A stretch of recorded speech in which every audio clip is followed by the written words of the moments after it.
Welcome, everyone. I'd like to take the honor of introducing Marcus Doherty, who is the current president of New York ABPsi.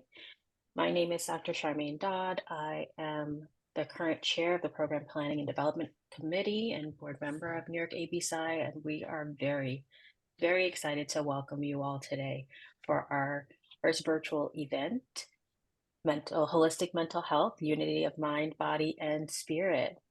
So, as is customary for New York ABPsi events, I would love to invite our president to start today's event off with honoring our ancestors through the form of a libation. Marcus, would you mind starting with that?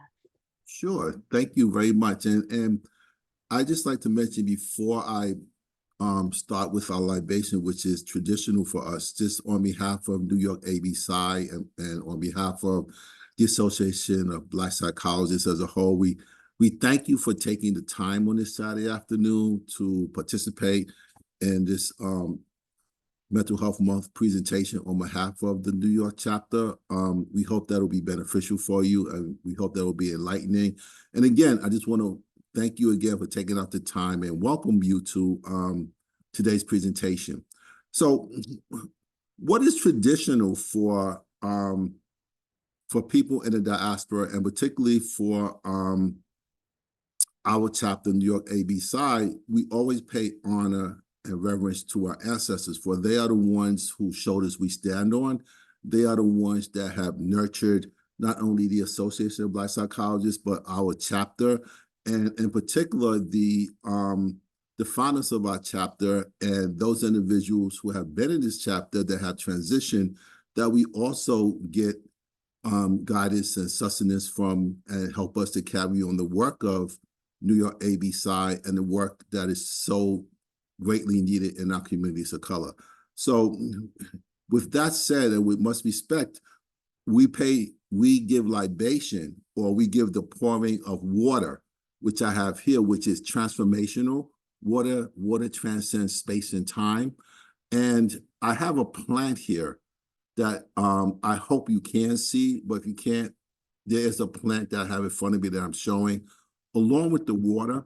And what we do with the water and the plant is we take the water, which is transformational, and we pour it into the plant as we say the names of our ancestors, or we say the names of either our familial ancestors or ancestors that are part of our chapter or association, or just ancestors that have been pertinent and prominent in your lives and have been important to you. So I will ask everyone now if you can just focus yourselves and center yourself. If you want to take yourself off screen while we pour libation, that is perfectly fine. But the main thing is to get comfortable and get centered as we call upon the names of our ancestors and ask us to help us to move forward in this important work. So with that being said, I'm going to pour libation for William K. Lowes, who is an ancestor that was very instrumental in New York ABPsi. So to William K. Lowes, I pour libation, and I say Ashe. And at this point, anyone is welcome to call out the name of an ancestor, and we will honor that ancestor with the pouring of libation at this time. Naomi Henderson. We say Ashe. Ashe. Ashe. Ashe. Congressman Donald Payne. Ashe. Ashe. Yeah. That's in Henry Nicholas. Ashe. Ashe. Ashe. Malcolm X. Ashe. Ashe. And Kamalita Williams. Ashe. Ashe. Ashe. Eddie Shabazz.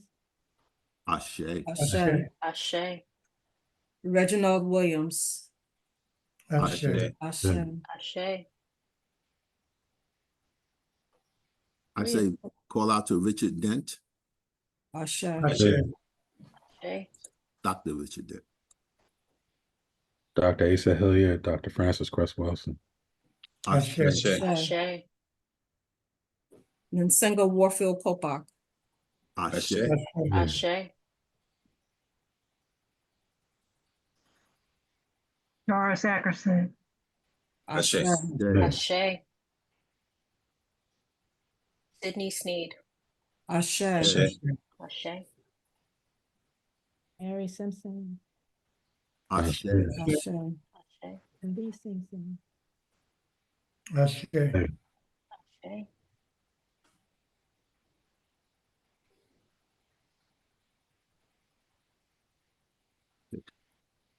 I call out to my ancestor, Ida C. Blocker.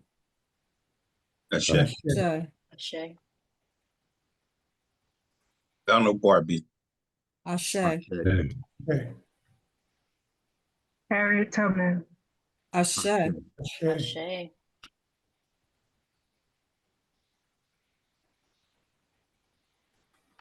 Doctors Mamie and Kenneth Clark. Ashe. Ashe.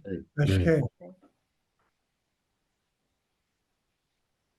Dr. Ben and Dr. Clark. Ashe. Ashe. Okay.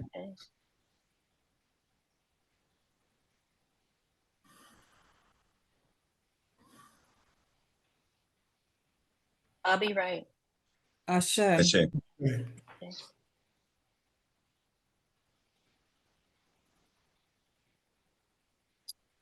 Okay, we have called upon these ancestors as they have been guides for us. They have been spiritual guides, emotional guides, and they have guided us in many aspects of our lives. And the names that we are called are just a few of many ancestors that have guided us. And I pour libation to all the ancestors that we know that we have not called, and all the ancestors that are unheard of but have guided our path in some instrumental, important way. And to that I say, Ashe. Ashe. Ashe. Ashe. Ashe. Ashe. Ashe. Ashe. Ashe. Okay, Ashe. Thank you all for participating in the libation. It's very instrumental, very spiritual, and very important, not only in our work as psychologists, work of people of color, but also work that we do to enrich ourselves and to move our work forward, not only personally, but professionally within our community. So thank you all for participating in this timeless ritual and tradition, which is important. Again, I just want to say my name is Marcus Doherty. I'm the current chapter president of New York AB Psi. Again, welcome.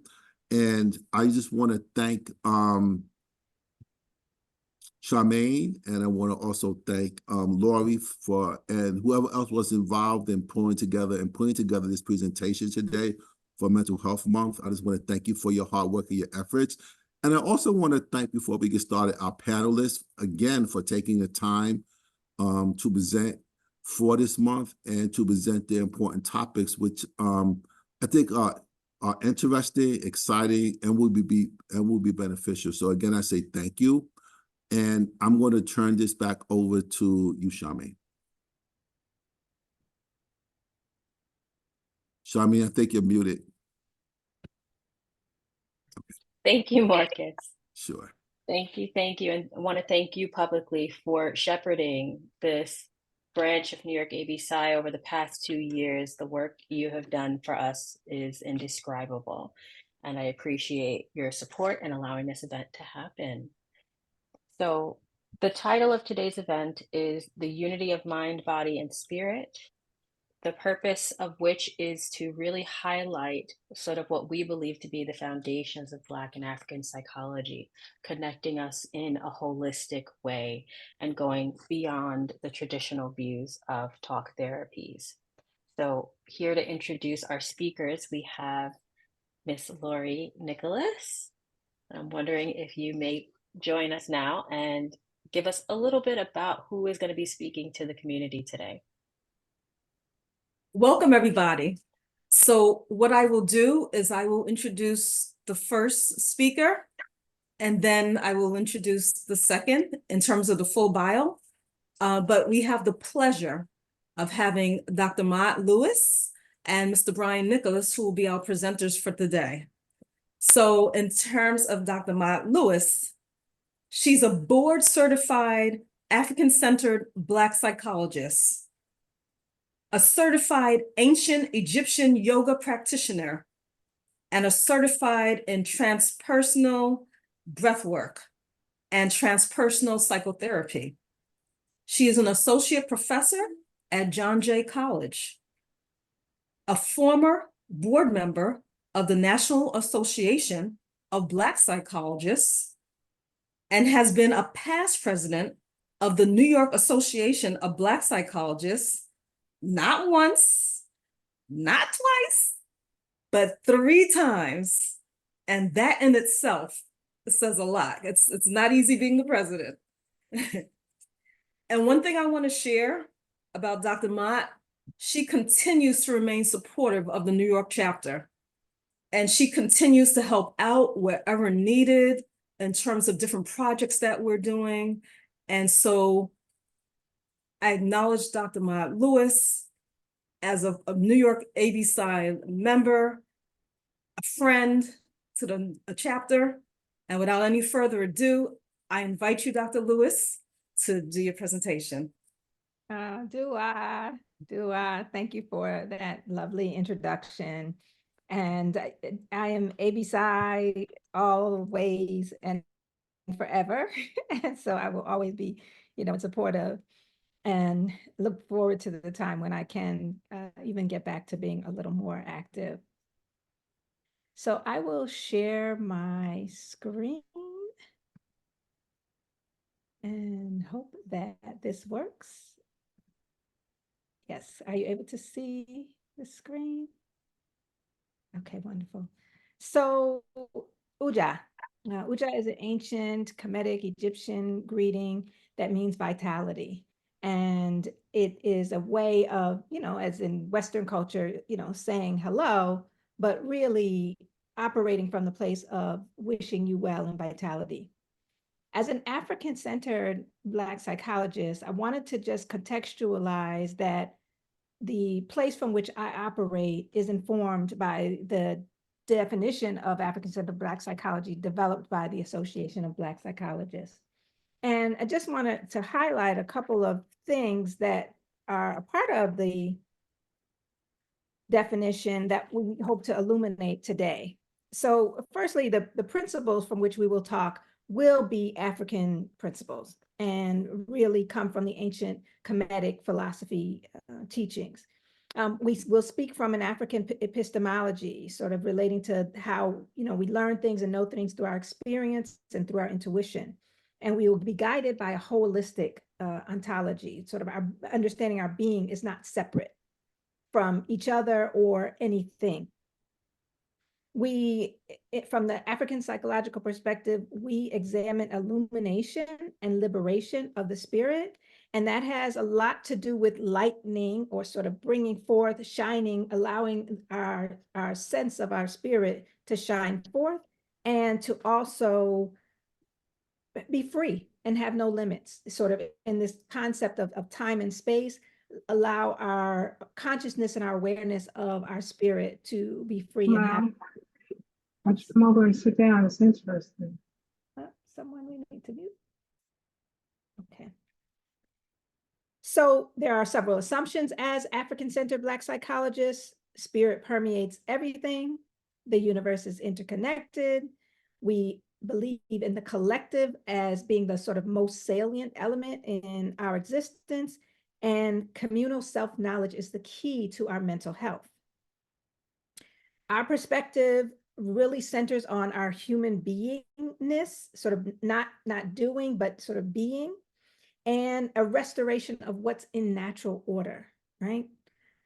We seek to ultimately assist people in solving problems, right? Resolving their problems and functioning optimally. So I wanted to just couch those concepts as being the ideas upon which our intentions for integrating mind, body, and sense of spirit rest today.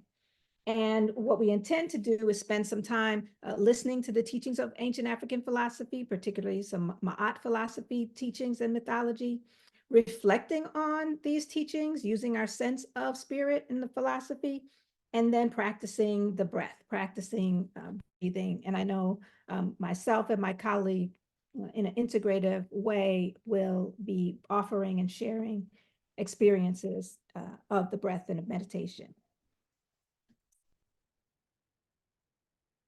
So a core idea, core premise that I hold is that everyone has a sense of spirit.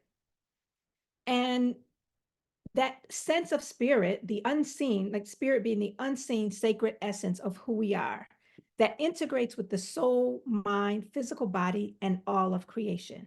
So that is the core idea that, if nothing else, you walk away with today, understanding that concept and then seeking to integrate the mind, body, and that sense of spirit all together. Now, another aspect of the core idea is that when we integrate our sense of spirit, we're more likely to experience a sense of communal connection, mental health, and optimal functioning. And conversely, when we do not integrate our sense of spirit, we experience disconnection, mental illness, and suboptimal functioning. Now, when I first wrote that statement, I had not began engaging in intense amount of research, and have since then engaged that, and we'll talk about it a bit today. But before we go into more discussion, I'd like to start with integrating the breath, and do that by having us share in the experience of listening to a song developed by Dr. Muwata Ashby based upon ancient hieroglyphic texts. And I will play a recording of this music that I express. I'm hoping that my screen is still sharing. Yes. Is it still sharing? You see the Amasu Panete? Hold on. Yes. Okay. And you are still hearing me, I hope. Yes. Okay. So I want to invite you, as I play this music, to do a little guided movement. Did you mean to stop the screen sharing?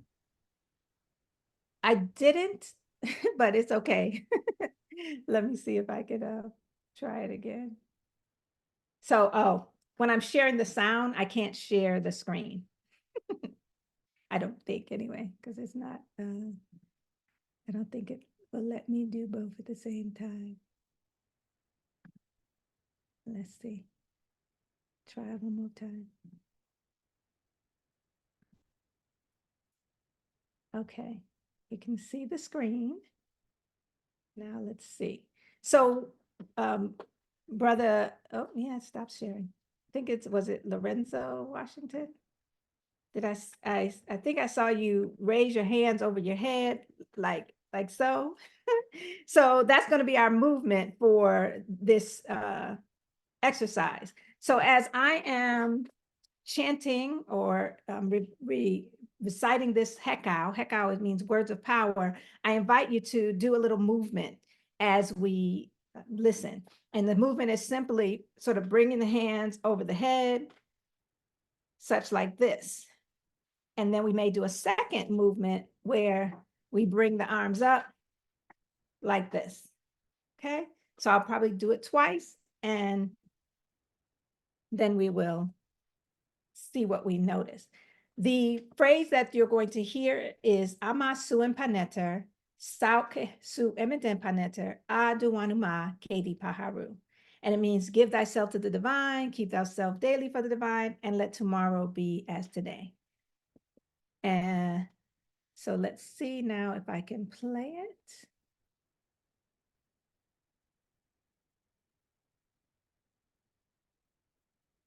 Let me know if you can hear. Ama suen paneta. No, you did? Oh, okay, amazing.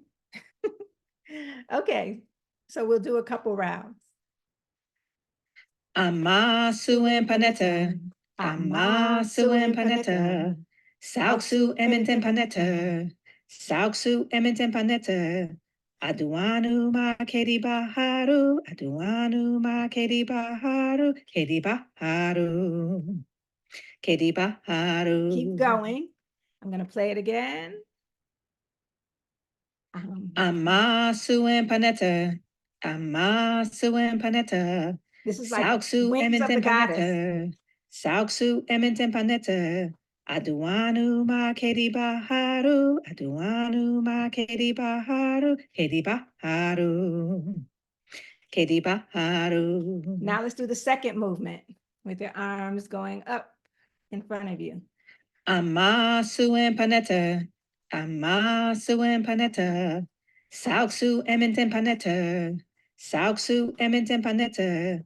Aduanu ma kedi baharu, aduanu ma kedi baharu, kedi baharu, kedi baharu. Kedi baharu.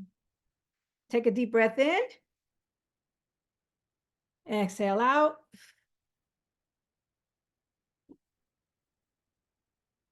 Let me stop sharing the audio and go back to sharing the screen. Okay. What do you notice? What do you notice? Having gotten the breath warmed up, starting to move the body, what do you notice in your mind, your thoughts, your consciousness, your awareness, your body, your physical constitution, and your sense of spirit? And we'll define it a little more clearly, but just speak in terms of what you think your sense of spirit is. You can either type in the chat your response, what you notice in your mind, your body, your spirit, or if someone briefly would like to unmute, you can unmute.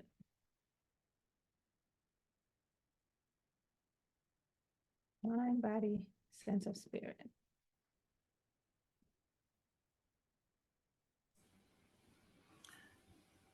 Can everybody hear me? Yes, me. Yes. I notice my sense of presence, I don't know if it changed.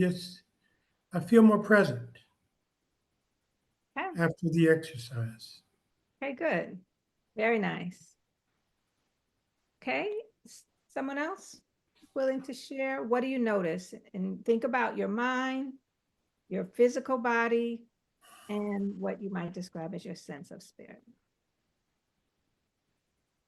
Did you notice anything? Okay. Andrew Edwards said calm. Okay, nice. Like it opened up the chest area Mm. as Okay, he did those movements. so you physically felt a little more. Yes, Okay, expansion very of the nice. chest area opening. And anyone else? I agree with Lori. More expanded, more grounded, Mhm. Okay, more very nice. present. Very Nefer. Nefer is a Kemetic term that we use to say sort of a beautiful, wonderful, nice, good. So very Nefer. Peacefulness. Marcus Daughtry says peacefulness. Yeah, Well, and I'll just add to that. I also felt light as I was moving. Mm. It's almost as if I were clearing things from my body or just clearing things from my mind as I was moving. So I thought the movement was really helpful in that way for me. Very nice, very good. So the intention of, oops, we have a couple more comments. So Brian said a quieting. Donata said, I feel more in my body. It's good, similar to the idea of being present and engaged as one. Okay, so that's an interesting comment that we want to sort of uplift, going back to the definition of African-centered psychology, right? This collective sense of one, being engaged, connected, right? The fact that we're doing this in a collective communal way is a very African conscious, African-centered mode of healing and mode of health. So I just want to make a little comment on this image here. This is a photograph that I took, I believe, in 2002 at the Ramesseum Museum in Egypt. And this image, and I didn't crop it very well, so some of the glyphs are cut off. Yet this image depicts what's known as a person who's considered what we call a royal personality.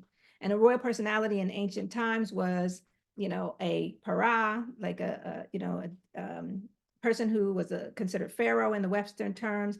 that had lived a life of meditative spiritual practice, spiritual consciousness, pursuing what we call nahas, enlightenment, and having reached that state, the person then is able to, and we'll talk about in a minute, have eternal life.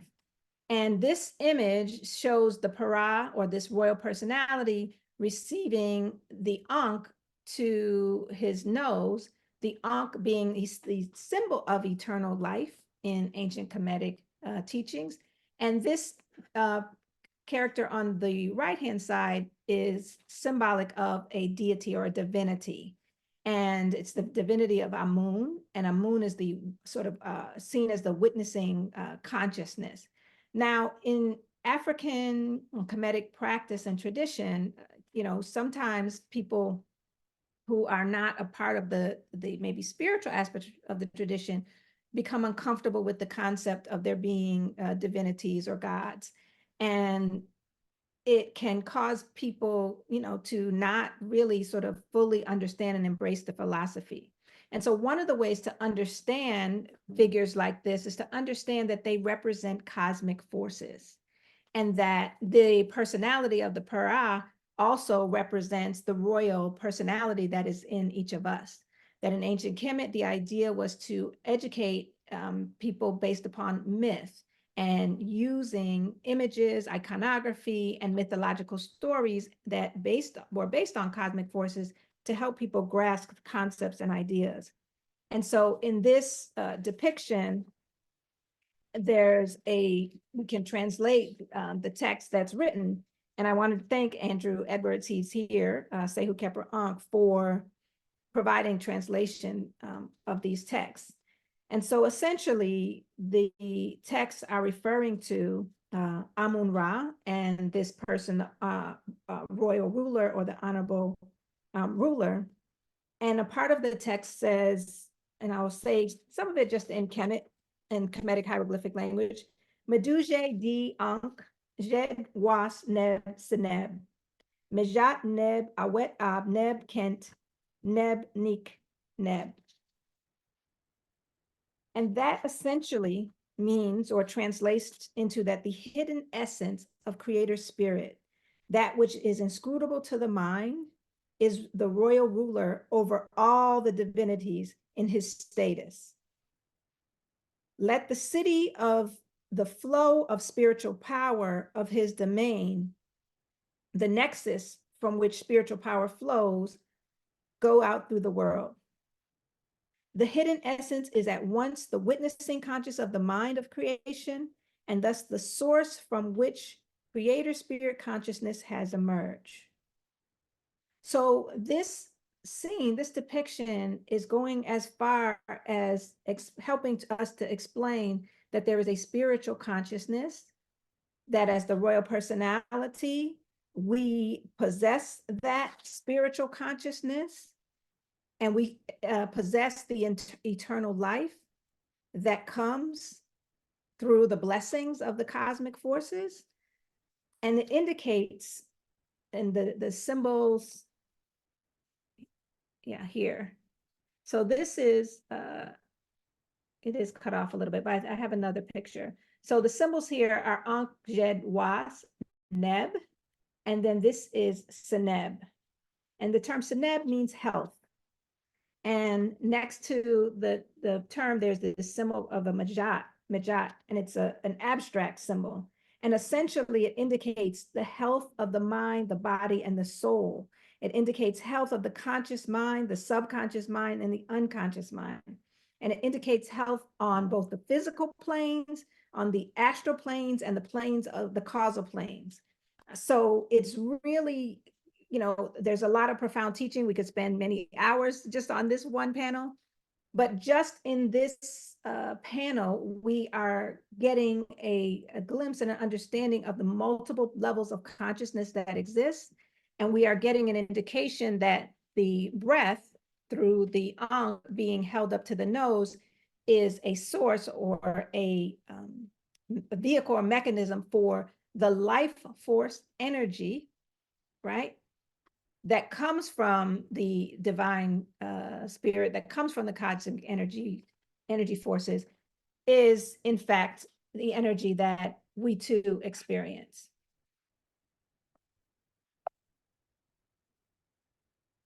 So the concepts of ancient Kemetic philosophy are very deep, and practitioners and initiates like myself spend years. I'm going on about 25 now, studying these teachings.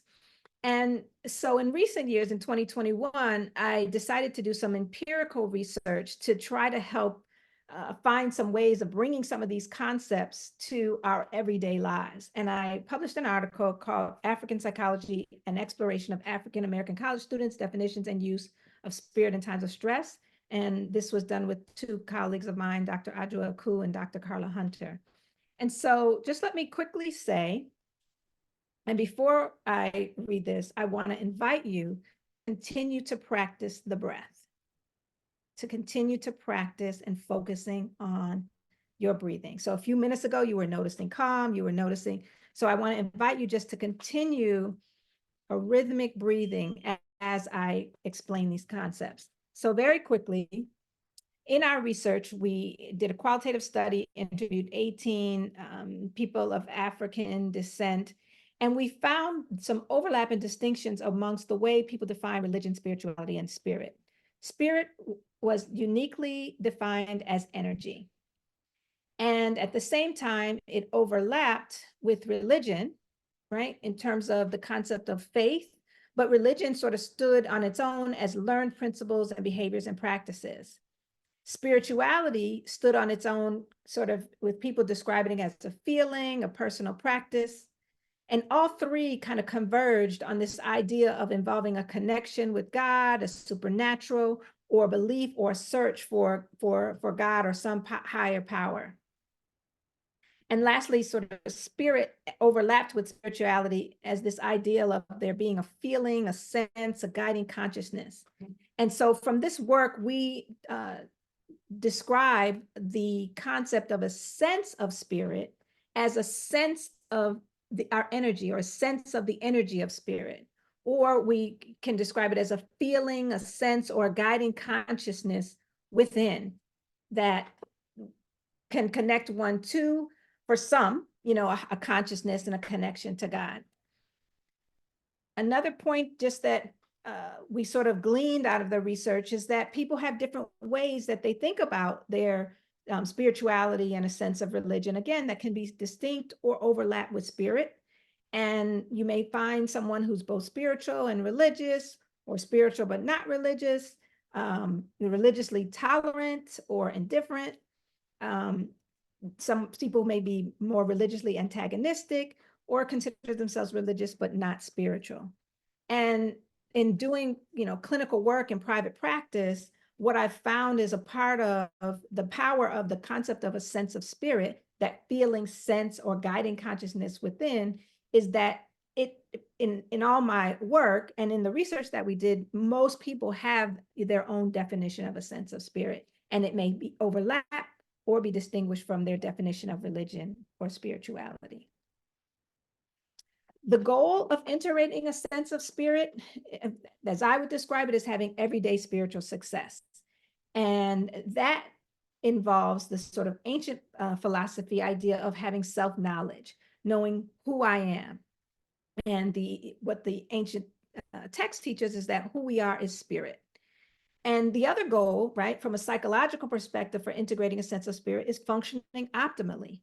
This is knowing what I am, understanding the ego and all the layers that our egos possess, or layers, that we have in terms of our identity, right? Mother, daughter, professor, friend, partner.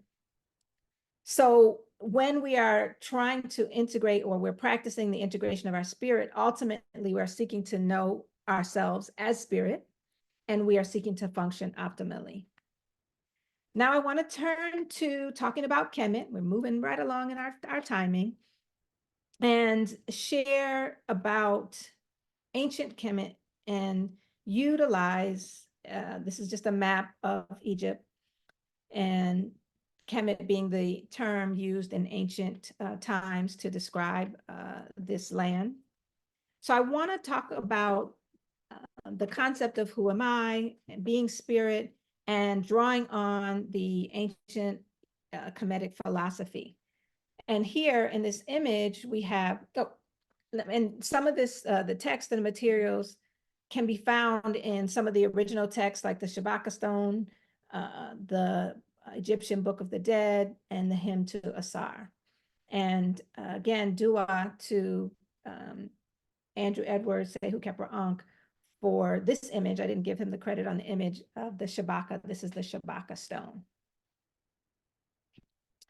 So Ma'at and the principle of Ma'at is a philosophy in ancient Egypt. And this temple is a temple dedicated to the divinities Hetharu and Ma'at. And it is located in the Valley of the Queens. And this temple provides tremendous insight in helping us understand aspects of who we are.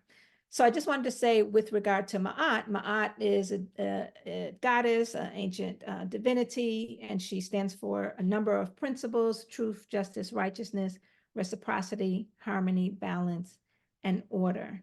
And these principles are principles that we can live by.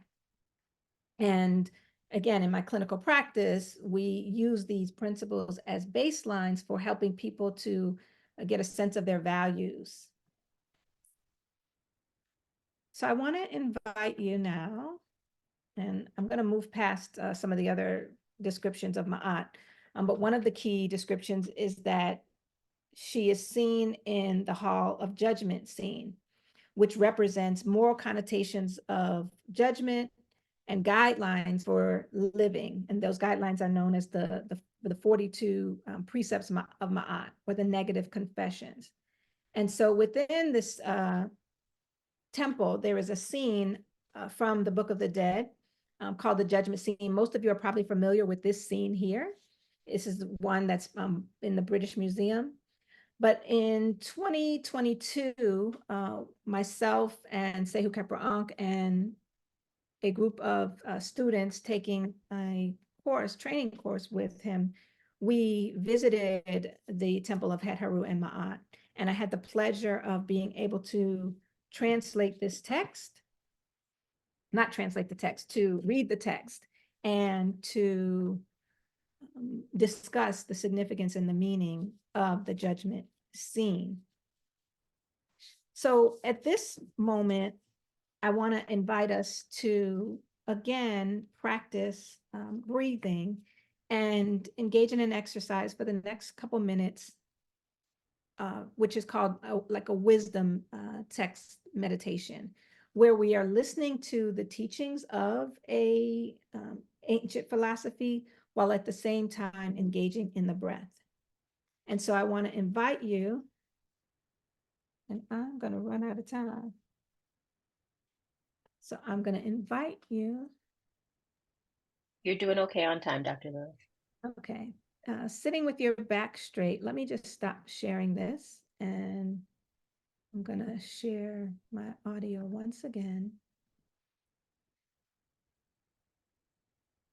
And I'm going to play the sound of some drumming. And I'm simply going to invite you, as you hear the sound, you inhale, expanding your belly out to your abdomen, right? And then when you hear the drum again, you exhale and you contract your abdomen back towards your spine. So breathing in as fully as you can, expanding, and then exhaling out, contracting as far in towards your spine as you can. We'll do this for about 45 seconds to accompany the drum. And then I want to invite you to continue as I talk about the Ma'at judgment scene. So does someone give me a thumbs up if you do hear the drum?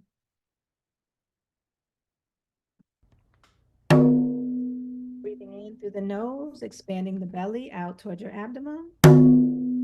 Breathing Breathing out through the mouth, contracting the belly to the spine.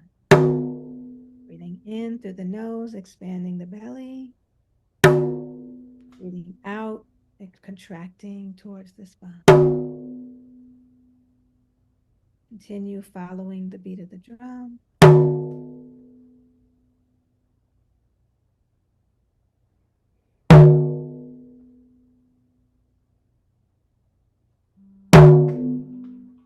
And expanding the belly.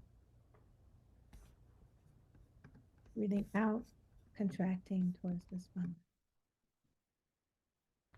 In through the nose, expanding the belly. Out through the mouth, contracting to the spine. Breathing in, expanding the belly. Breathing out, contracting to the spine. Breathing in through the nose, expanding the belly. Breathing out through the mouth, contracting to the spine. Breathing in.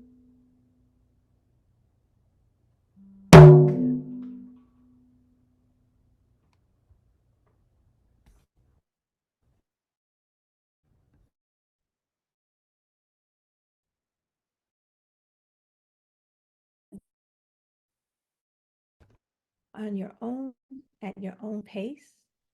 And I invite you now to look at the screen.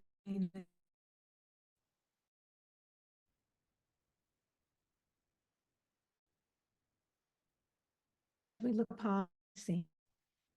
Let's see. Screen. Continue.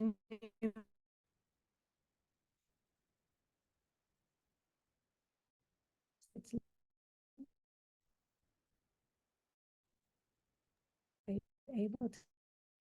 I think we're losing a little bit of your audio, Dr. Lewis, in the transition.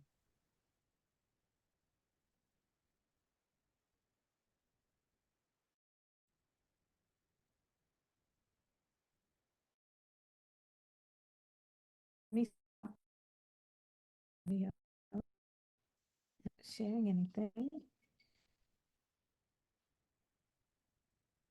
Okay, let's one more time.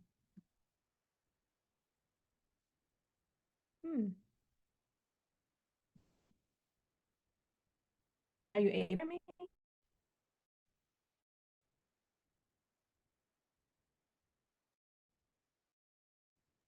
We can hear you.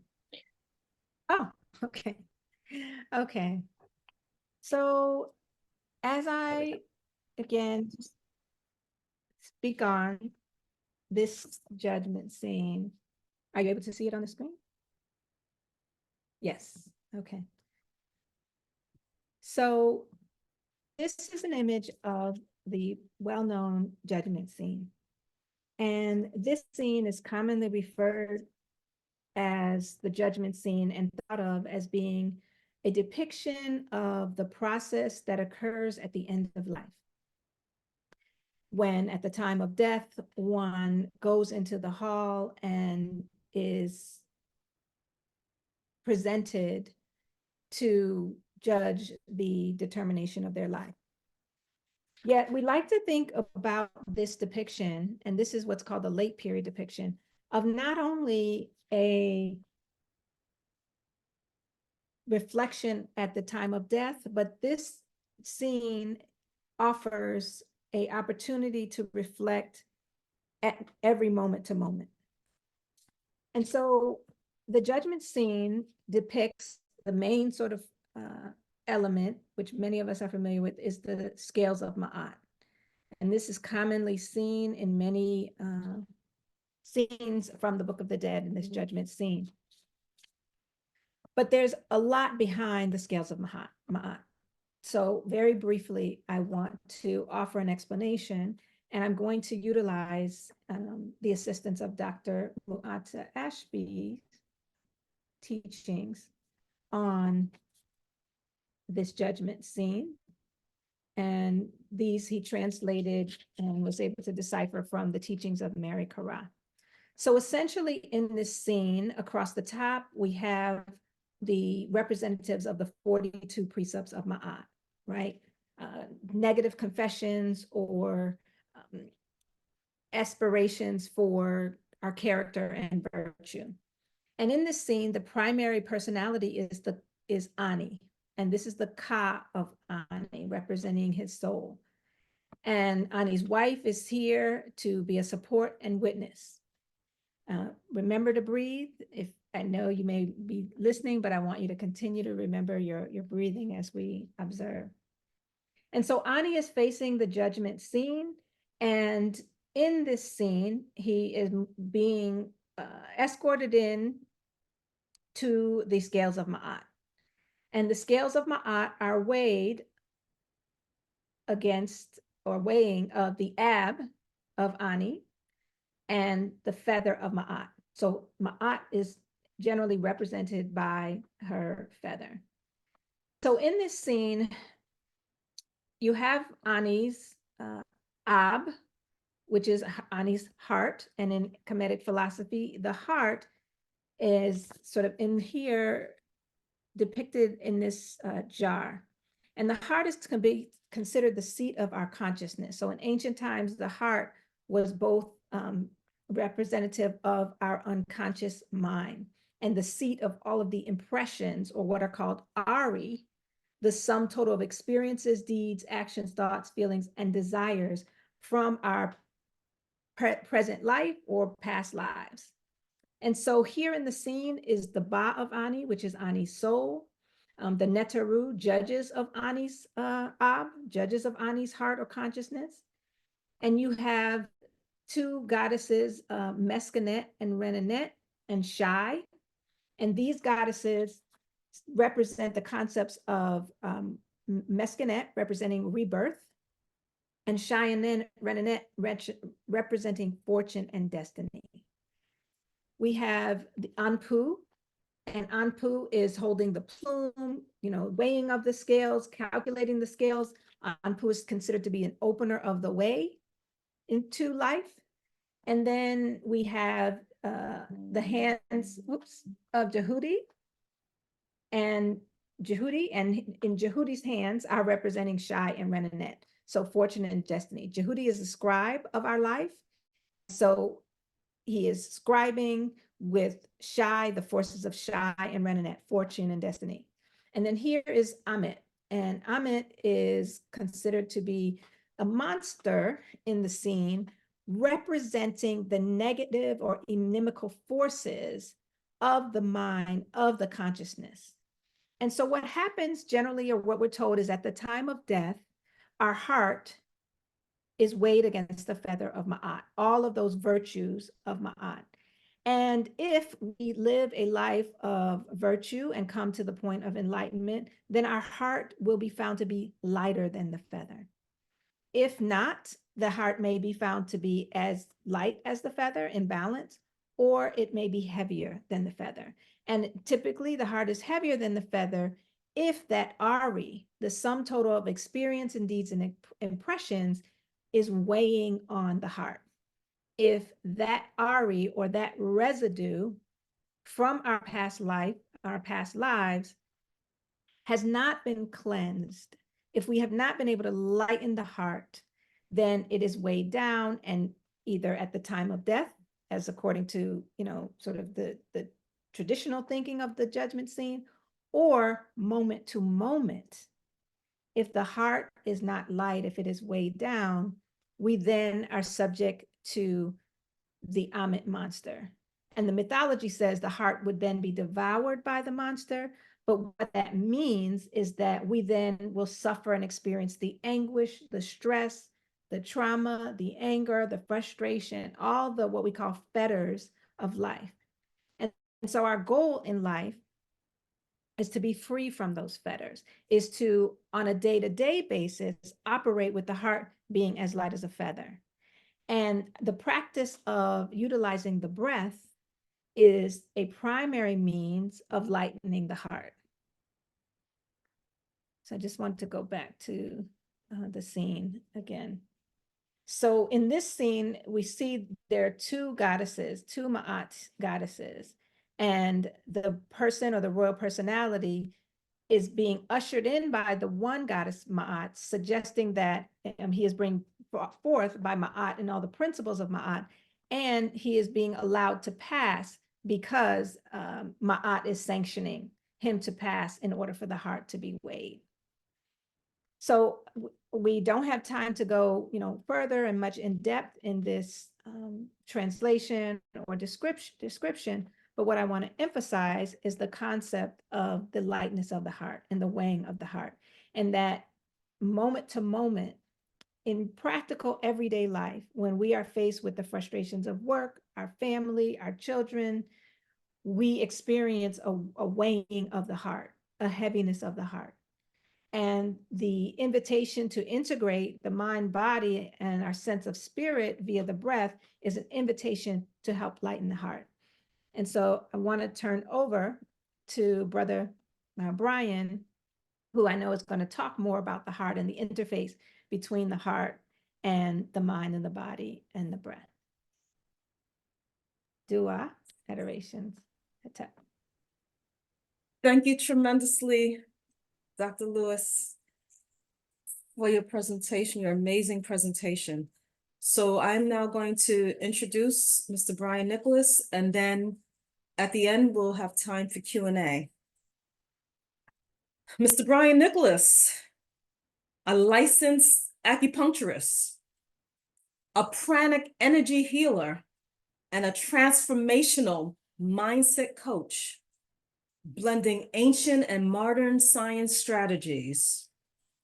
He specializes in liberating clients from chronic pain, trauma, stress, and unforgiveness that acts as barriers to the healing through tailored energy medicine and transformational coaching strategies. Whether addressing physical ailments or emotional wounds, Mr. Brian's integrative approach paves the way for profound healing, guiding his clients to rediscover their innate strengths and create new strategies that empower them to live their lives better. On a personal note, Mr. Nicholas is deeply rooted in his dedication to the Black community. Sometimes you can catch him volunteering at the Rites of Passage program in the community in New Jersey. Or you might catch him doing a pranic healing session for seniors. Ladies and gentlemen, without any further ado, oh, and I've also known this gentleman for my whole life. I have the honor of introducing my brother, Brian, Mr. Brian Nicholas. Thank you. Thank you. Thank you for that introduction. I'm thankful for that recording. I need to capture that one. First of all, I want to thank the New York chapter of AB Psi. This is really an honor to be here. And thank you for inviting me to speak to the community on a topic that is near and dear to my heart and to share. I also first want to give homage to Dr. Ma'at for the presentation that you did. That was an excellent presentation, and I know that you can do 4 or 5 times as long because you just have so much information. Because when it comes to Kemet, we're talking tens of thousands of years at least. So, and I definitely acknowledge and appreciate the work of AB Psi and the pioneers some of whose names we called earlier when we were doing the libation. Let's see. Okay.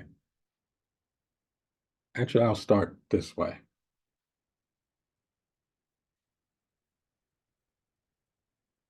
When my sister and I were growing up, our parents always had us around people who were doing things in the community to make a difference. But when I went to school, I wasn't thinking about that too much. I was thinking about getting that education so I can get that good job and get that car and get my place. And I heard that tech was in, and engineering, they were hot fields. And so I went into that, studied those things. It was tough, but I persevered. And I finished, and I got that job in tech. And after I got that job and that car, the question started coming. How was I going to make a difference? I wonder if there's anyone here who's ever had a question like that, that haunts them. And then when you try to push it away, it comes back on you. And then one day, my friend Carol, she told me that she was going to leave tech and study acupuncture. And I said, acupuncture? I said, Carol, how you going to leave this good tech job and go study acupuncture? And like a good friend, I did everything that I could to talk her out of it. Every argument I could think of, but it didn't matter. She knew what she was doing and she knew why. And I was still in tech with the question, how was I going to make a difference? And then one day my wrist started bothering me, and I did what most people do. We ignore it until it started waking me up in the middle of the night, cramping, throbbing, pain. And I did a little research and I found out that acupuncture could actually help with carpal tunnel pain. And so I found an acupuncturist, went, and after a few sessions, my wrist was better. And I started thinking about acupuncture. And I was talking to my friend Zona, and she told me about this orientation happening at the school in New York. Now, I wasn't thinking about studying acupuncture, but I was just curious. So I went to the orientation and I was blown away because the founder of the school talked about how acupuncture could be used to help people deal with stress, to help people deal with pain on all levels. And I thought that that would be a way that I could actually make a difference. And as I started using acupuncture and helping people, I realized that there was another dimension that I needed to address because people were dealing with insults and injuries, whether from work or from things that they had grown up with, that they were lugging along with them, the, the traumas. And so then I started studying other things like aromatherapy and pranic healing and NLP and EFT and other healing modalities. And I got certified in some of those modalities so that I could be sure that I could make a difference by addressing people on the physical, mental, and emotional level. So I'd like to share my screen, if I might, and I think I can. Let me do this first. Make sure I do this in a proper order here. Okay, now I'll come back. We did this before, so I trust it will work now. Okay, so I'm just gonna confirm that you can actually see my screen. Yes? Yes, you can see your screen. Okay, thank you. So my topic for tonight, heart matters, the energetics, emotional well-being, and mental health. And so I already did the story, how to make a difference. When I was in school, I don't know about you, but the way the heart was talked about was that it was basically a pump. It just pumps blood through the system. Nothing fancy, nothing special about it. It's just a pump. But our heart is much more than a pump. Our heart actually has intelligence. Our hearts actually have a complex nervous system, which has been studied and known about by those researchers who study such things. And it's referred to as a heart brain. and it communicates with the brain. Actually, there's more communication signaling that goes from the heart to the brain than the brain to the heart. Now, when I found that out through my studies with heart math, I was stunned because I was told that the brain was the big boss and the brain controlled everything going on in the body. But clearly, there's more to the story than that because the heart actually has more signaling sending to the brain than vice versa. The heart also is in communication with the rest of the body.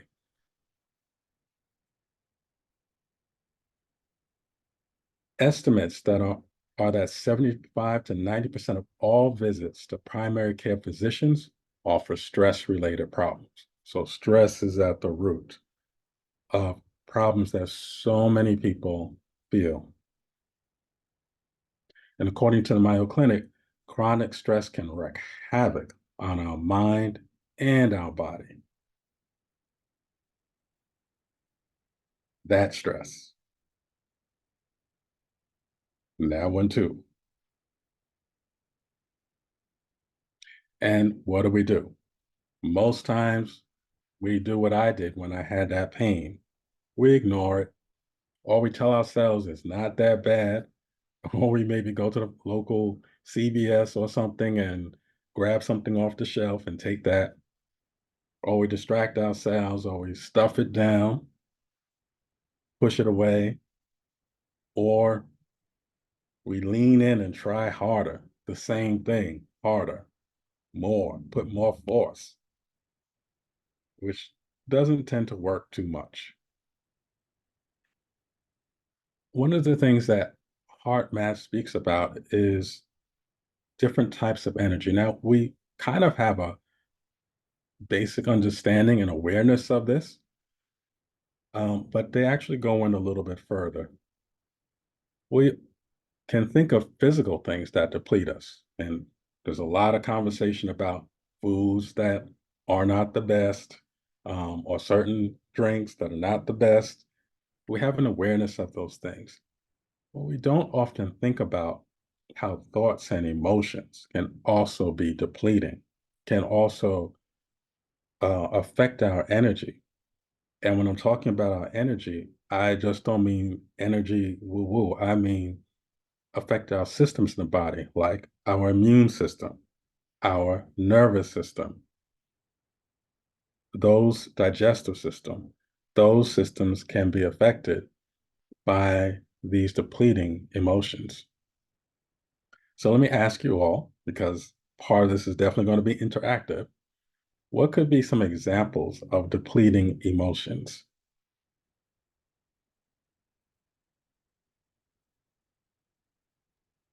And you could type it in the frustration. Yes, for sure. Jealousy. Oh, yeah. Oh, yeah. Anger. Yes. Yes. Worry. Fear. Oh, yeah. Yeah. Sadness. Insecurity. Yes. Hatred. No doubt. No doubt. Thank you for sadness. Yes. Yes. I was working in a facility. When I say facility, I'll be clear. I was working in a practice. I should use the word practice that has several modalities: acupuncture, um, um, chiropractic, physical therapy. And the woman who was sitting in front of me had back pain and other pains. Matter of fact, she had a lot of different things going on.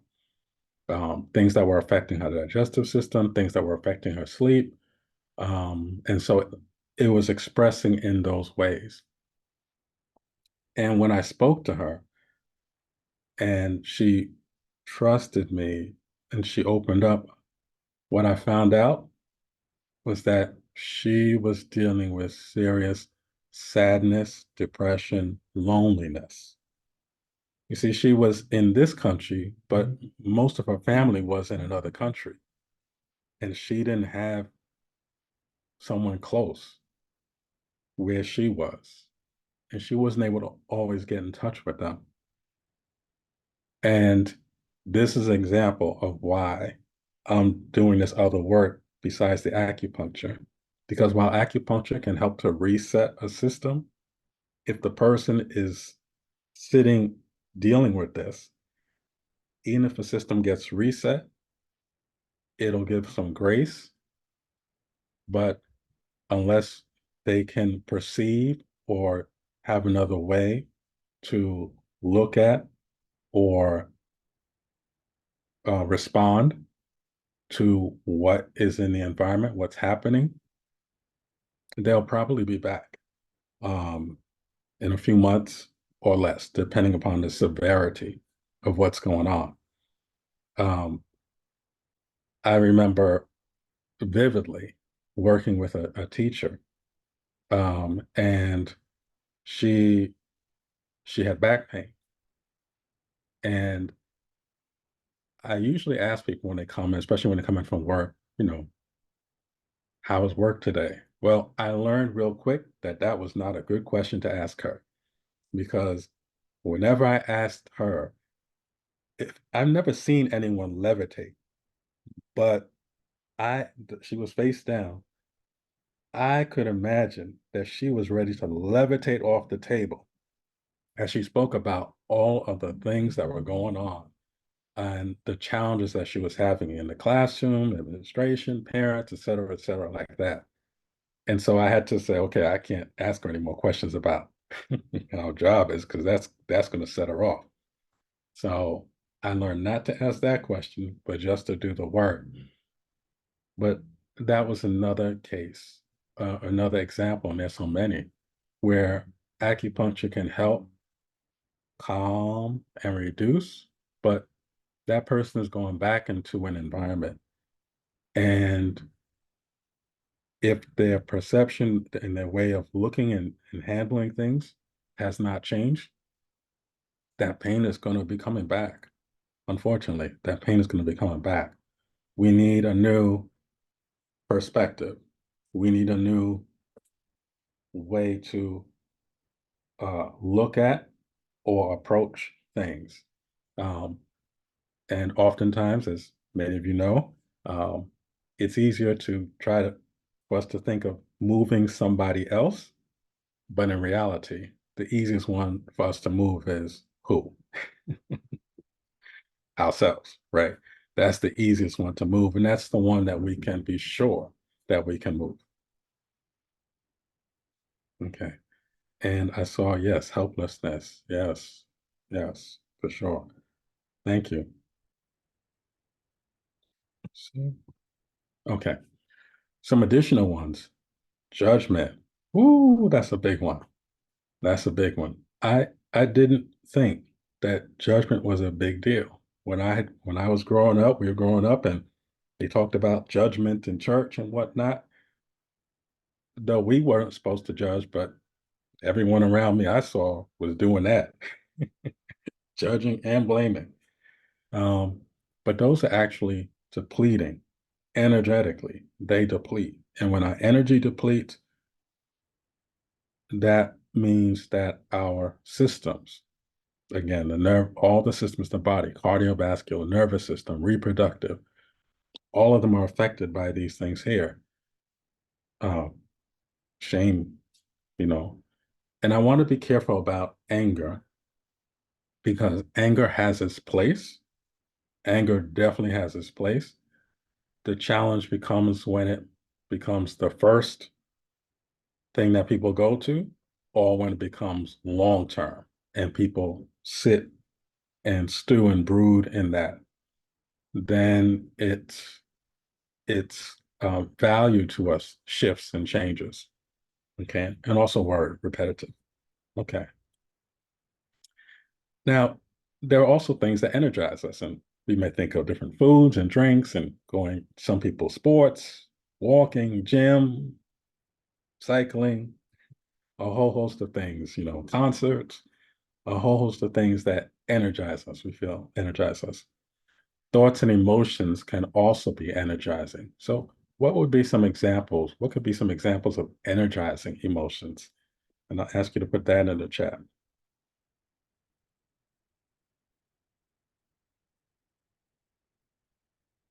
Laughter, yes, yes. Humor, yes, yes, absolutely.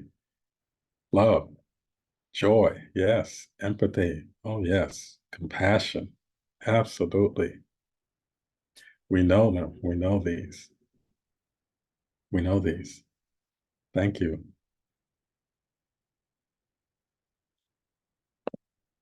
So the ones that we said, appreciation, gratitude.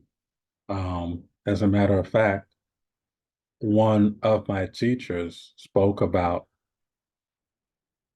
a practice that he had done. I will say that I have not always been consistent with this practice. However, I know the value of the practice, and it's a gratitude practice. Um, Sometimes I do it mentally. Um, it's even better if we actually write it. But if we don't write it, to at least put ourselves in a space, especially when we're waking up in the morning or the last thing before we go to sleep at night, a practice of looking through your day at night, at the end of the day, for what you're grateful for.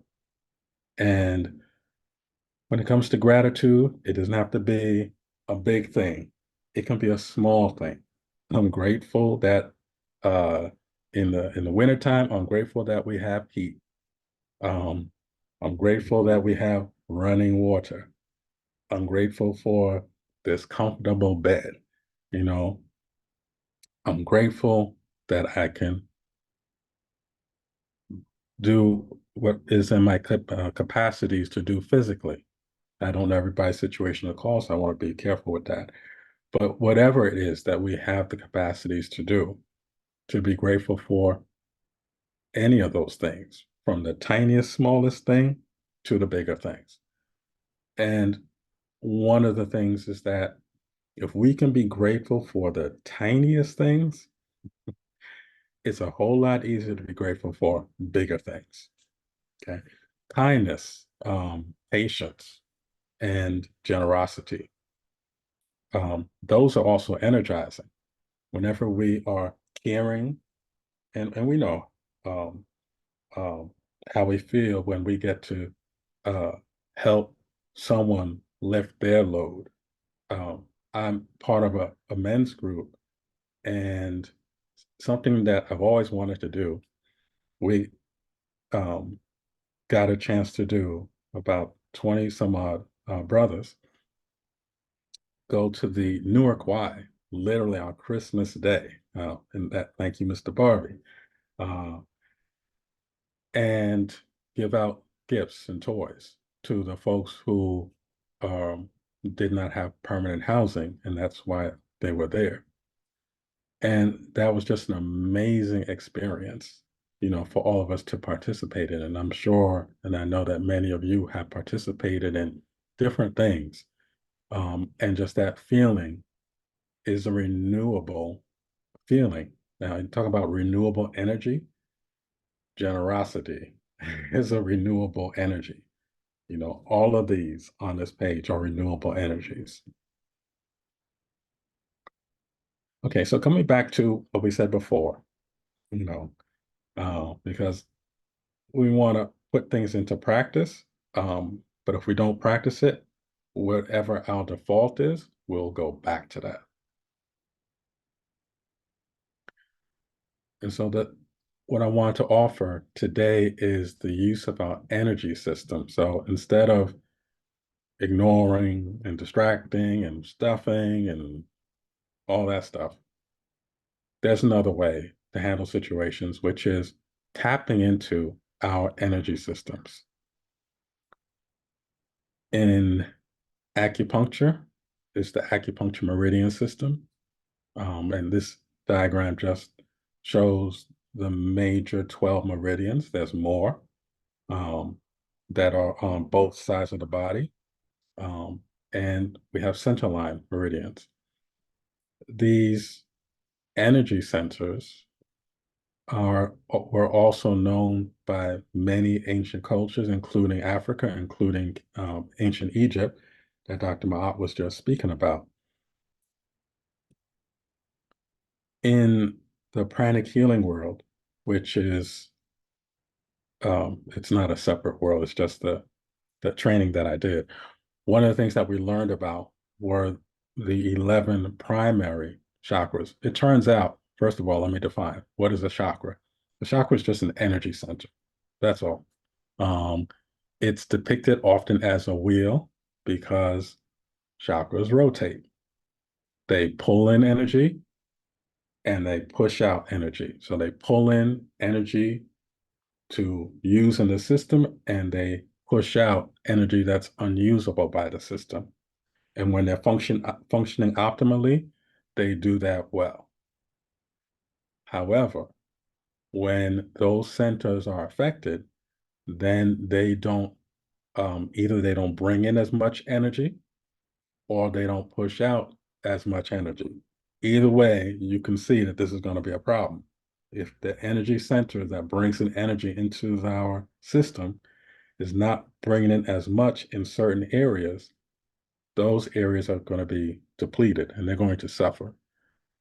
Or if it's not pushing out dirty disease energy enough, that's going to be accumulating and we're going to suffer. We're going to have problems. What problems are we going to have? Depends on where in the body. If it's a throat energy center, it can affect not just the throat, but any organs and systems there, thyroid, parathyroid, right? If it's in the solar or the navel, it could affect the digestive system or the bowels. Has anyone ever known or heard of someone who got queasy right before an exam? They were so nervous and that they just, their stomach was feeling all over the place. Energy centers. There's a disruption in the flow of energy. In traditional acupuncture, in that meridian system, energy is to flow smoothly. When it doesn't flow smoothly, then we have disruptions which causes issues. Okay, so I'm going to go right to the heart energy center. So where's the heart energy center? The heart energy center is at the level of the heart.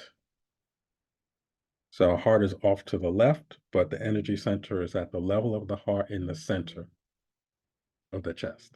Okay. If you, as an aside story, if you have nieces, nephews, and whatnot, maybe ask them a question like, where's your heart? I was in a program and I was sharing some of this information about the energy centers. And I asked them, where's your heart? Someone pointed down by the liver, someone else pointed down by the spleen.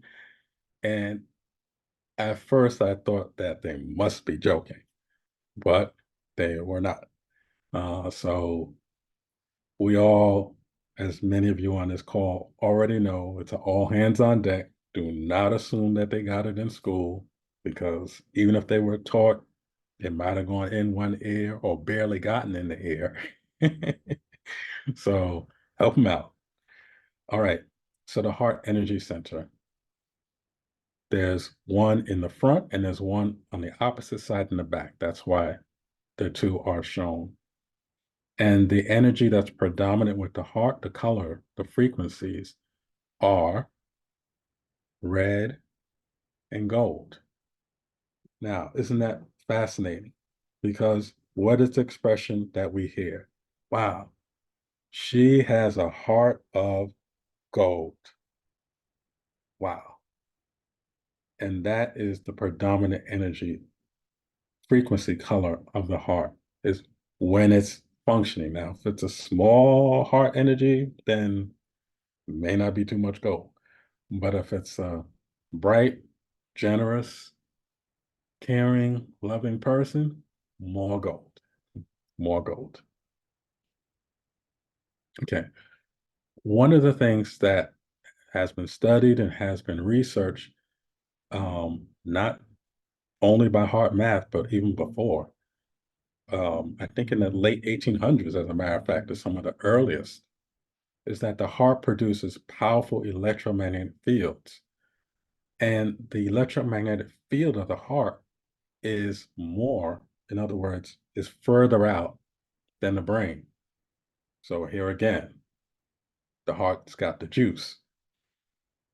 And these fields are imprinted by our emotions. So we're familiar with this. We don't necessarily think about this. Right now, I'm on my laptop. I'm using Wi-Fi, right? And so Wi-Fi is sending signaling between my computer and the router, no wires, and it's information imprinted on that signal. Image information, audio information, etc. Well, cell phone, the same thing. Our hearts, our bodies also have different levels and layers of fields. And the heart is one of the strongest fields. And of course, when we're taking care of these and nurturing our heart and doing those things, then that field is much more expansive. And our heart energy as a field affects every cell in our body. We often think of communication in the body as going through maybe neurons or through chemicals, hormones, and whatnot. But field energy is immediate. Field energy is immediate. Comparatively, moving through the hormone system is like, putting something in the mail compared to the speed of the field energy. And heart energy can be measured about 3 feet outside of the body in all directions. Of course, there's other things that are in play. If a person is feeling really down and whatnot, that energy center may barely be off the body. It's just not going to be as strong. Okay. So, yeah, all right. In the interest of time, I'm going to stay focused. There, Dr. Ma'at shared a nicer picture because she took it of the scene. And the reason I put this here was in ancient Kemet or ancient Egypt, the idea of measuring the heart. Why the heart? Why not the liver? Why not the stomach? Why not the spleen? Why not the lungs? Why the heart? Puzzled me. And Dr. Ma'at shared with us why the heart as a repository of. As I was studying acupuncture, one of the things that we got in studying classical acupuncture was some more nuances and understanding some of the spiritual aspects of even acupuncture. One of them is that the heart is a residence of the Shen, residence of the spirit. And so acupuncturists may or may not use that information, but it's there. In the studies that each of these major organs, the lung, the heart, the liver, the lungs, the spleen, the kidneys, each of them has a spirit, an energetic, a frequency associated with them, which is affected by other things, and they also affect. However, the heart is considered the emperor. And if you know something about that science comes through us through Asia. And so the emperor is basically the divinity on earth. And that's where the emperor sits. It's seen as one who embodies the divinity and is in tune with the divinity. Now, as we know, that was not always the case, but that's what it was. That's what the start was, and that was the goal. And so the heart is that for us? And in pranic healing, we learn that the heart has a relationship to another energy center, which I'll just mention now since I'm on it, which is the crown energy center. And the crown energy center is connected to the divine directly, most connected to the divine of all the other centers. However, we have to have the heart functioning at a high level first. How do we get the heart functioning at a high level first? We practice the ethics, the good speech, the good character, iwapele, the good character. We practice those things. The things that were on the renewable energy list, we practice those things, the honesty, right? The moderation, right? The honesty, non-lying, right? But the forgiveness, we practice those things, or we strive and we work to practice those things. And so here, Ma'at, the feather of truth, the first African goddess that I learned about was Ma'at. I didn't know there was an African goddess. When I was in school, they talked to us about the Greek gods and goddesses and whatnot. And it wasn't until I heard Dr. Ben on a program in New York called Like It Is, thanks to Gil Noble, and may they all be divinely blessed for their work. That was the first time I heard about African goddesses. And the first one was Ma'at, as Dr. Ma'at shared. Truth, the many aspects of Ma'at, including balance, including truth, including honesty, including all of these things that one would need to internally and externally in society. Okay, and as I already mentioned, in this system, acupuncture heart associated with Shen and also with the emperor. And yeah, okay. So in heart math, there's a practice, and many traditional societies have practices. This one is focusing on coherence.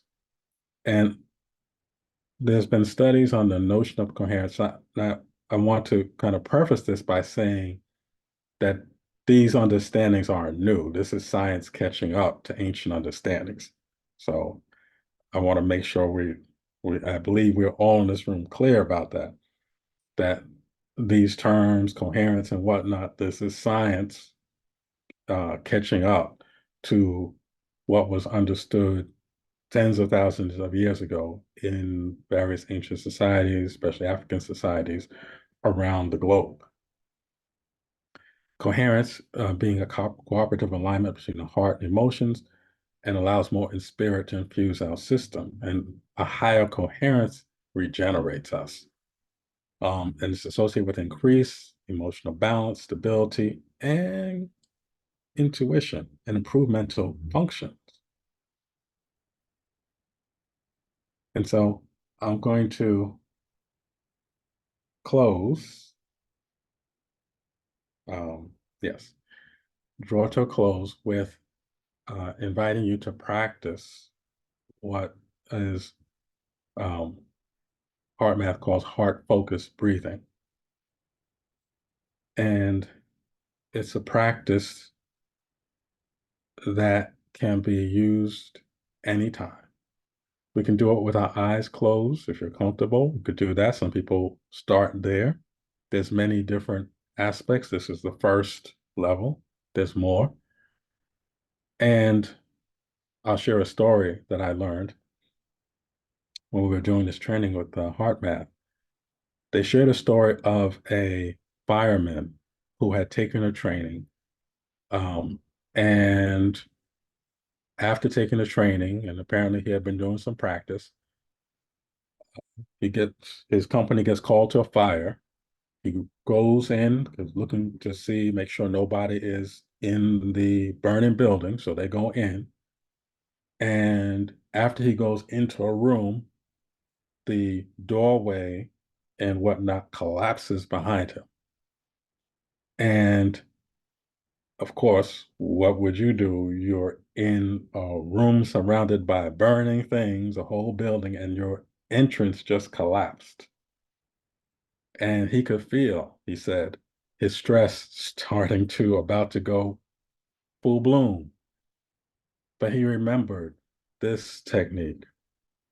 And in the moment, and that's the beauty of this technique. You don't need 5, 10, 15, 20 minutes, especially if you're practicing it. You can click there. In the moment, he took a moment and he did this practice and was able to stop himself from going into panic mode and brought himself back and then looked around the room and he saw that actually there was an opening that he could crawl out through, and that saved his life. That saved his life. And so this practice is a practice that can help us to take a pause, take a moment, and catch ourselves. The best time is before, uh, and catch ourselves and get another perspective. Why? Because the heart is the emperor, and the heart more signaling from the heart to the brain than vice versa. And the heart gets to set the tone, rhythms. Dr. Miles was playing drums. What is the drum in the body? The, the biggest drum in the body is the heart. That's the biggest drum, and the, the bottom drum in the African rhythm sets the pace and sets the tone. Okay, so let's practice this technique. I invite you to bring your attention. You can put your hand on your heart if that helps. Bring your attention and your awareness to your heart, to the center of your chest, and imagine your breath is flowing in to your heart area and out of that area a little slower and deeper than usual. So on the inhale, your breath is flowing in to your heart area of the chest.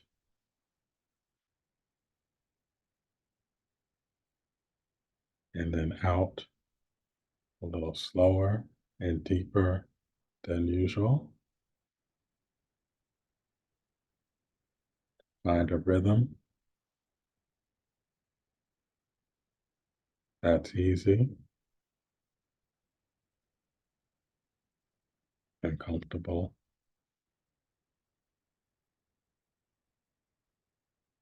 for you.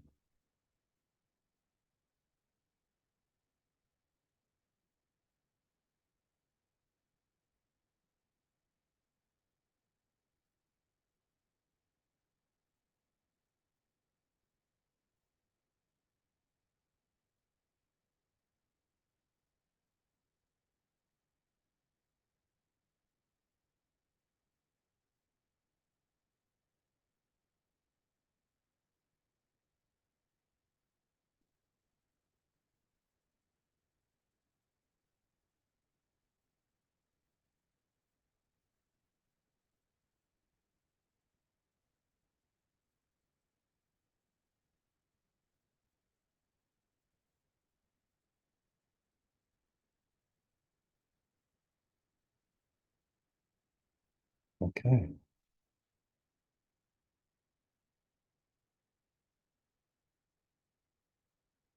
Any feedback on how that felt?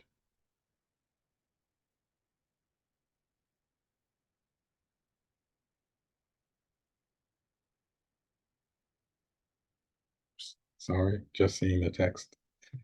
Sorry. Okay, refreshing. Okay. All right. then I will say thank you very much and stop there. Boy, I thought I'd only be 20 minutes. Thank you Time all. flies. It sure does.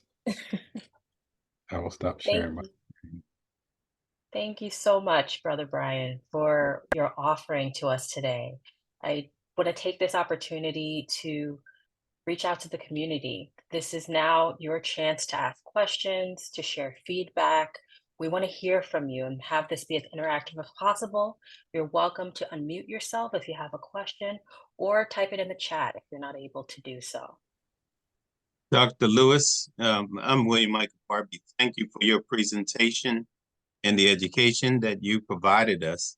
You tied in a lot. I'm an advocate in the mental health space, as well as a clinician. And to Dr. Brian Nicholas, thank you for your unselfishness and your presentation. While you were preparing, I invited some of the brotherhood who you see here who have joined from our men's group to support you. From Hassan Kirby, Jeffrey Burbridge, Laird Johnston, Tariq Mayo, and Sean Monique Lockett even joined in. So we thank all of you and thank this organization for presenting such a platform. Good thanks. Thank you. Thank you. Thank you all.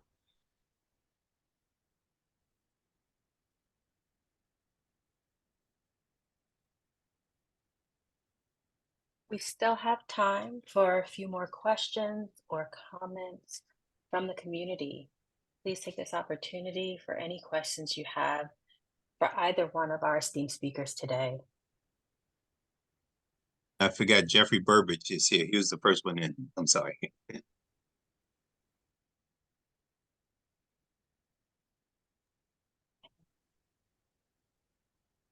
While we wait for other questions, I noticed a theme between both Brother Brian's presentation and Dr. Lewis's presentation centering on the heart. I'm wondering if either one of you would like to speak on the concept of lightening the heart and how that is really part of your work that you're doing with the people. I can certainly speak to that, and I agree that there were very nefer beautiful correlations between what we shared. And for my work in a clinical context, the lightening of the heart is a significant part of the practice in really helping people utilize that, using that concept, right, of the Ma'at scales, the lightening of the heart as a practical everyday practice. So, and Brother Brian talking about, depletion versus energizing, one paying attention to when one is depleted or energized. In the language I use, paying attention to when one is connected or disconnected from their sense of spirit, right? And so when you're disconnected from your sense of spirit or depleted, then you are going to be, have more disharmony. You're going to have all of those depleted kinds of thoughts and feelings. So it's a practice that one can do on a daily basis, paying attention to the heaviness of your heart at any given moment, and then utilizing the breath practices in just, in a moment, centering yourself. The heart math, that heart breathing exercise can be used at any time of the day. Placing your hand on your heart, even when you're speaking, and taking a deep breath can be a powerful means of bringing the awareness and lightening the heart. Thank you for that question. Thank you, Dr. Lewis. Brian, did you have anything that you would like to share on that? And then I see there's another question in the chat as well.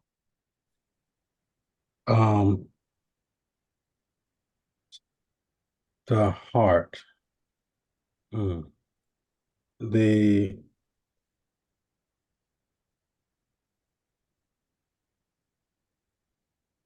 Learning that the heart in traditional acupuncture was seen as the emperor really caught my attention. And then the correspondences.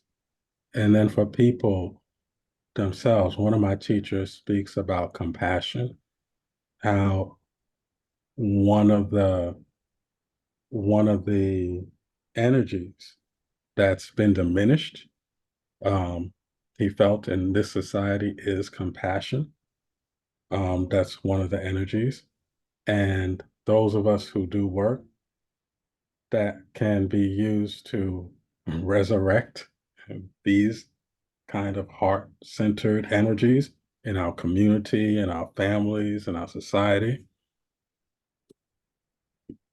Blessings upon blessings upon blessings. Because how do we, when we come into a dark room, what do? We turn on the light. We don't add more darkness. We turn on the light. And um, these are spiritual energies, not just the physical. It's the spirit, like Dr. Mahat said. Um, it's the spirit. Um, they've been experiments. Oh, I didn't even talk about these. They done experiments or research on folks who have heart transplants. And there's so many stories upon stories upon stories where they transplant a heart from one person who passed, unfortunately, to another person. And the person who got this other heart, who was a vegetarian, suddenly is wanting to go to eat some fried chicken, and they think they're losing their mind. They don't know what's going on. Why they want fried chicken? They've been a vegetarian for all these years.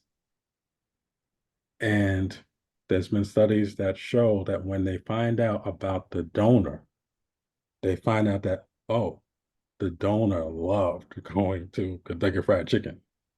The donor loved motorcycles. All of a sudden, this person is drawn to motorcycles. They don't know why. The donor loved it. And so that spirit, that Shen, is real, and it moves with the heart. I'm not sure if I answered your question or made up another one. Sorry. Oh, it actually reminds me of what Dr. Lewis was sharing earlier. I believe the Kemetic term was the Ari, of carrying the history of the past lives. And it seems like in that explanation, you're sharing how that can even transfer from one person to another in those studies. I'm getting a couple of questions in the chat about how we can modify this work for use with young adults and children.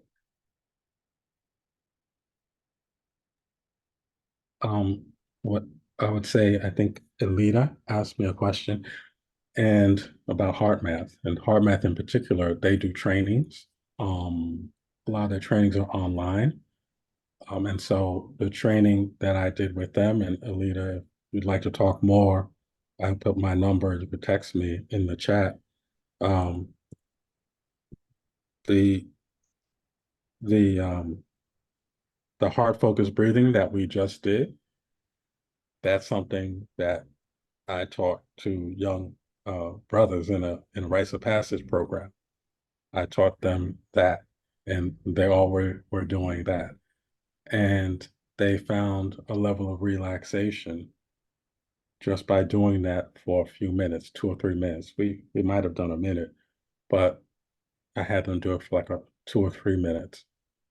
And if we were hooked up, had someone connected, hooked up to a system which is monitoring the heart rhythms, we would see the shift.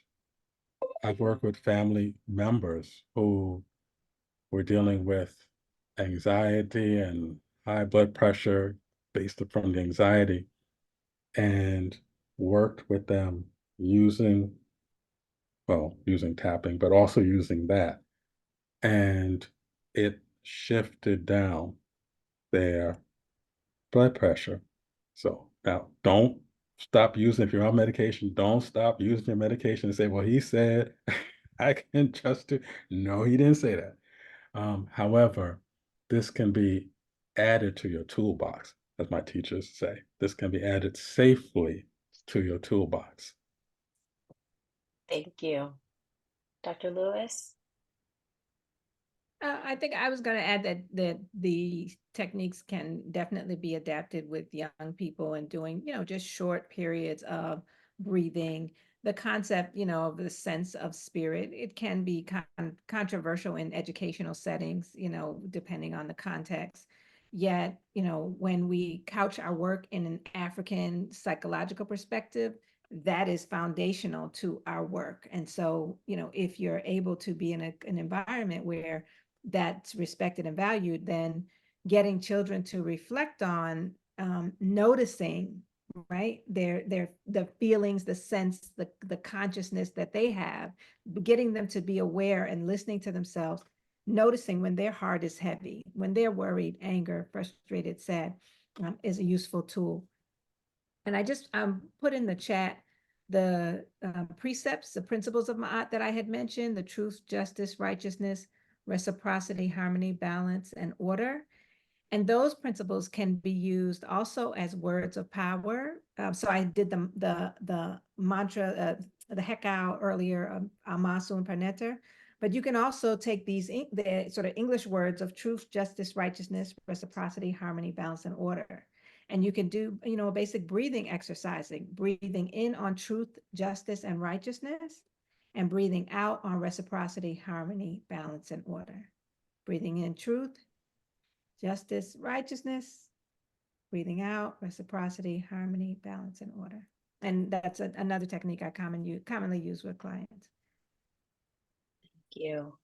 And in the interest of time, we have the final question, which is by Monica Hargrove. How do we learn more about the pranic healing? Oh, well, thank you. So a couple of things. One is I'm going to put my phone number in the chat. There it is. And so you can also reach out to me. There is an organization that I've been studying pranic healing with for 7 years. Actually, I'm in year 8 now. It's called the Noble Touch. I'll put their name here. And I'll add their website for you as well. yes, and they are an amazing, supportive organization. And pranic healing, for sure, all of the things that I've learned have changed my life. And all the things I've learned, my wife is on, and my sons might be listening, but they've gotten, let me see, how can I say this? They were part of my training. They were part of my training, and they reap the benefits of all of those systems. Because everything I learned, of course, I didn't learn it I learned it to put to use. And these are all phenomenal, all these are phenomenal systems and phenomenal approaches that people can use without the side effect of pranic healing is feeling better, maybe feeling more relaxed, like as in, what Dr. Maat demonstrated with her work, and so they're positive. Thank you so much. So in the interest of time, we are going to begin our closing procedures. I just want to say in closing, I'm reminded of the mission of ABSI, which is the liberation of African mind, the empowerment of African character, and the enlivenment and illumination of the African spirit through knowledge of being, becoming, and belonging. Today, we have the amazing opportunity to celebrate Mental Health Awareness Month, which takes place every May, the goal of which is to raise awareness of mental health issues, reduce stigma, and celebrate recovery. We do this through recognizing progress and promoting mental health and the availability of varying support services. As Black and African psychologists, we recognize the wisdom of our ancestors and incorporate this knowledge through connection with and understanding of the practices which seek to improve our overall wellness and liberate our spirits. I want to thank both of our esteemed speakers who accepted the call to speak life into our New York ABSI community today. These events are not only an opportunity for us to share information, but to connect with one another for a higher purpose. And we know that as a people, connection and sharing information verbally is integral to our personal growth and development. So I want to thank you both for the wisdom you shared and allowing us to come together in spirit and in truth. And I want to thank all of the community who are still here and took the time to join us tonight. I want to invite you to visit our website for more information about events in the future and events that have happened in the past. I want to let you know that this presentation has been recorded and will be available if you entered late and missed a portion of it and want the opportunity to review the information that was shared at the top of the hour. There's also an opportunity to sign up to be notified of future events by visiting New York ABSI's website, which is included in the chat, and I will post again for anyone who missed it. And I'd want to bring forward for the last sort of speaking president, Marcus Doherty, for our final closing words.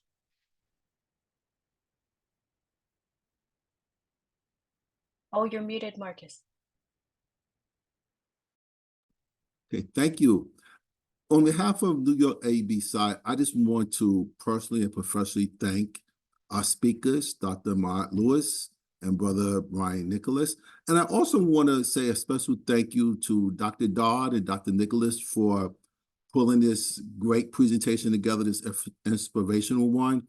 And I just want to say thank you, thank you, thank you, and blessings for a great presentation for Mental Health Month this month. And I just want to also mention too, please, if you're interested or you want to get active with the New York chapter, please go to our website. Please reach out. We are more than willing to take on anyone to do this important work.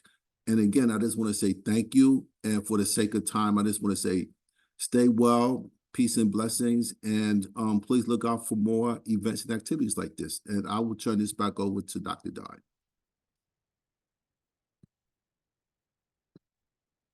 You're muted, Dr. Dodd. All right, thank you so much, everyone. And in the interest of time, we are going to close out. Once again, you'll see in the chat information for how to contact our esteemed speakers and also how to connect with us in the future. If you did register early for this event, you can also look out for an email with this information. It will be sent out to all the registrants along with a copy of the recording, which will be available at some point on our website as well. Thank you all, and I hope that you enjoy the rest of your evening and weekend. We appreciate you sharing space with us today. Thank you. Thank you, everyone. Bye. Thank you, everyone. Peace and blessings. Shay. Thank you, everybody.